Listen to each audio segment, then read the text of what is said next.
یہ تو نہیں ہو سکتا۔ تو یہ تو سوچنا پڑے گا کہ اگر فتوے سے فتوہ ٹکرا جائے عمل رسول سے، کہ حمزہ کا ماتم کیا، جعفر کا ماتم کیا، حسین کی زندگی میں حسین کا ماتم رسول اللہ نے کیا، اور کوئی کہے نہ کرو، تو اب ہم سیرت رسول کے آئینے میں دیکھیں گے، ہم کوئی آنکھیں بند کر کے اندھے تھوڑی چلیں کہ 4 فقہ ہیں تو چلتے چلی جائیں۔ ایسا نہیں ہوتا۔ جب عقلی مذہب ہے تو ہر ایک کو حق ہے کہ اپنی عقل کو استعمال کر کے بتائے کہ عمل رسول کے خلاف نہیں ہو سکتا۔ سید سجاد جو عمل کر گئے ہیں، اگر اس کے خلاف فتویٰ آ جائے گا تو پھر ہم چپ ہیں، خاموش ہیں، پھر ہم اور کہیں اور رجوع کریں گے۔ ایک وقت میں ایک مجتہد تو ہوتا نہیں۔ حدیث یہ ہے ایک وقت میں 10 مجتہد رکھیں گے۔ میں نے ایک مجتہد سے ایران میں پوچھا کہ ایک وقت میں 10 عالم کیوں ہوتے ہیں؟ انہوں نے کہا اگر ایک ہو تو خدائی کا دعویٰ کر دے۔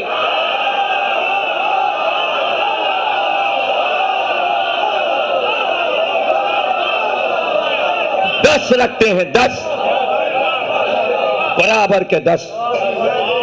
آیت اللہ خمینی بھی ایک ہی وقت میں، آیت اللہ خوئی بھی ایک ہی وقت میں، شریعت مدار بھی ایک ہی وقت میں، سیستانی بھی ایک ہی وقت میں، آقا حکیم کا خاندان بھی ایک ہی وقت میں، آقا مرشی بھی ایک ہی، آقا گل پائگانی بھی ایک ہی وقت میں، آراکی بھی ایک ہی وقت میں، پائے کے بڑے بڑے 10 علماء موجود، تاکہ کسی کو ایک بات میں تکلف ہو، فتویٰ دیتے تو وہ دوسرے سے پوچھے، دوسرا تیسرے سے پوچھے، اور باقاعدہ 10 بیٹھ کر فیصلہ کریں کہ کیا کہنا ہے۔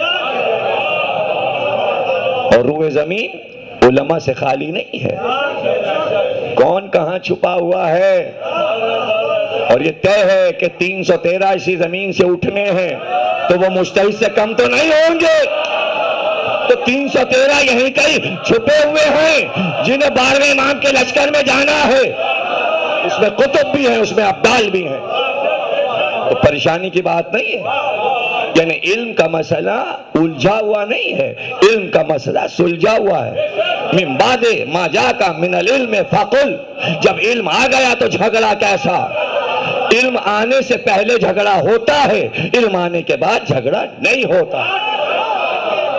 علم موجود، جب علم موجود ہے تو آخری لمحات کو سمجھنا کیا مشکل ہے؟ آسان ہے کہ بھئی تمہیں جانا ہے اسامہ کے ساتھ، اسامہ کے ساتھ جانا ہے، اسامہ کو علم دے دیا سرکار نے، اپنے ہاتھ سے دے دیا، اور کوئی یہ اعلان نہیں کیا کہ کل علم دوں گا۔ وہ موقع جا چکا، وہ موقع جا چکا، وہ کچھ اور مسئلہ تھا، وہ علم دیا گیا ہے قیامت تک کے لیے، یہ علم دیا جا رہا ہے کچھ دنوں کے لیے، اور دے کر یہ دیکھا جا رہا ہے کہ امت اس علم کے نیچے جمع ہو سکتی ہے یا نہیں، اور امت دیکھ رہی ہے کہ سرکار انتظام کر رہے ہیں۔ طبیعت صحیح نہیں ہے، بار بار اٹھ کر منبر پہ آتے ہیں اور کہتے ہیں مدینے کے باہر یہ لشکر جمع ہو جائے۔ چلا گیا لشکر، کیمپ لگ گئے روانگی کے، کہ جلدی جلدی کیمپ میں پہنچو تاکہ وہاں سے مارچ کرے لشکر۔ پرچم لگا دیے گئے، پرچم لہرا رہے ہیں، شہر خالی کرو، یہاں کوئی نہ ہو، سب وہاں جاؤ۔ اسامہ بھی گیا لشکر لے کر۔ پھر صبح نماز پڑھانے سرکار آئے تو کچھ لوگوں کو دیکھا جن کے لیے کہا تھا سب جاؤ، تو جو نظر اٹھی یہ نہیں گیا، یہ نہیں گیا، یہ نہیں گیا، بلا اس کو، تم سے کہا تھا جانا ہے جیسے اسامہ میں، جیس کہتے ہیں لشکر کو، جیسے اسامہ میں، تاریخ میں جیسے اسامہ لکھا ہے، گئے تم جیسے اسامہ میں۔ وہ سرکار بہت تیاری میں تھا، نکلو جلدی، شہر سے باہر نکلو، ہمارے حکم کے خلاف اس باؤنڈری میں کوئی نہیں رہ سکتا، جو شہر مدینہ میں رہے گا وہ دین سے خارج ہو جائے گا۔ اچھا جلدی جلدی جلدی جلدی جلدی سب نکل گئے، گھبرا گئے سرکار، غصے میں جلال میں، جانا ضروری۔ بار بار کہلوا رہے ہیں سرکار روانہ ہو جاؤ، روانہ ہو جاؤ، اسامہ لشکر لے کے آگے بڑھو، کوئی واپس نہیں آئے، کوئی شہر مدینہ میں نہیں بیٹھے، کسی گھر میں کوئی مرد نہ رہے، سب اس لشکر میں جائیں۔ تو لفظ پیغمبر کی کوئی قیمت ہے ہمیں یہ بتا دو۔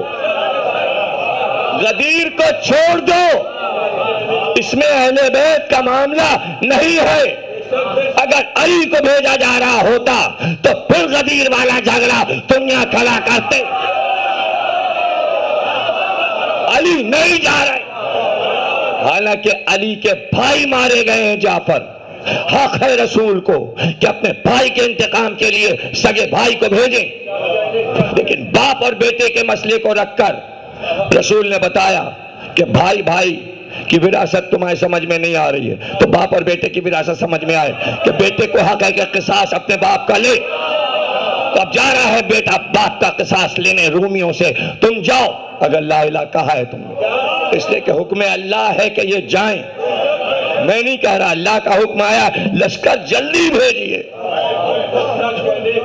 پھر دوسرا دن ہوا، پھر وہی لوگ نظر آئے، اب تک نہیں گئے، لشکر آگے نہیں بڑھا، اب یہ آخری لمحات گزرے جا رہے ہیں، ارے وفات کا دن قریب آ رہا ہے۔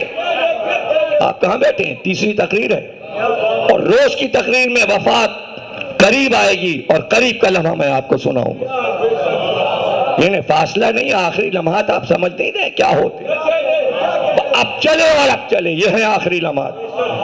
اور اس میں یہ فکر ہے سرکار کو آخری لمحات میں کہ لشکر کیوں نہیں آگے بڑھ رہا، جا کیوں نہیں رہے۔ اب جب دیکھا کہ لوگ اس کے باوجود لہجہ بدل گیا، جلال آ گیا، تو اب منبر پر آ کر کہا کہ جو آج لشکر اسامہ جیسے یہ حدیث پیغمبر ہے، شیعہ سنی سب نے لکھی، انکار نہیں ہو سکتا، اس حدیث پر سب نے لکھا، ہر کتاب میں لکھا، آج جو جیسے اسامہ میں نہ جائے قیامت تک اس پر لعنت ہو۔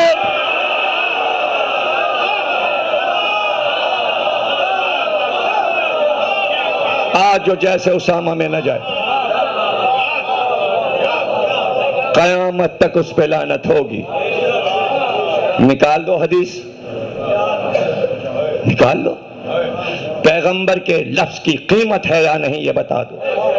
یہاں کیا معذرت لکھنی ہے؟ معذرت جاؤ، میری طبیعت کی خرابی سے اہم اس لشکر کا جانا ہے۔ اور اگر سرکار کی طبیعت کا اتنا خیال تھا تو سرکار کی طبیعت جب ختم ہوا سلسلہ تو پھر کہاں چلے گئے تھے؟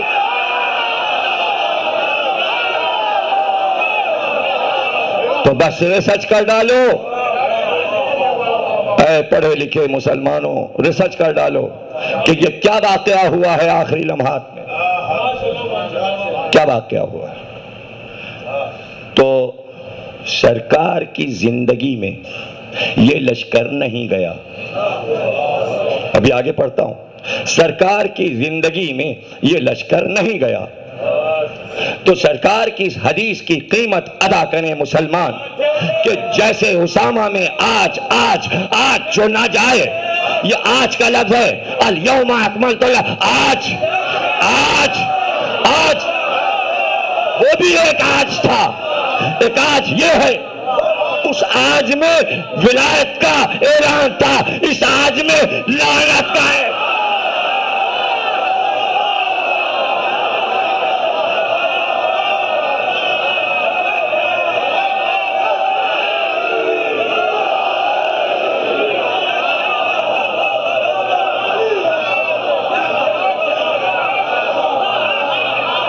اب جو نہیں گیا مجھے نہیں پتا، میری سمجھ میں نہیں آیا، تو اس کو میں کیسے ٹیلی کیسے کروں، یہ مسئلہ حل کیسے ہوگا؟ ریسرچ کرنے والے تو پتہ نہیں کیسے ثابت کریں گے، لیکن اس وقت میں کیا کروں، میرے لیے مجبوری ہے۔ اب میں مسئلہ حل کیے دیتا ہوں، اگر اس کے علاوہ کچھ ہو تو آپ پھر حل کر لیجئے گا۔ وہ 2.5 لاکھ لوگ جو غدیر میں تھے، اگر وہ 2.5 لاکھ لوگ مدینے آنے کے بعد علی ولی اللہ کا اقرار کر لیتے تو جیسے اسامہ کے 2.5 لاکھ لوگوں پہ قیامت تک لعنت اللہ۔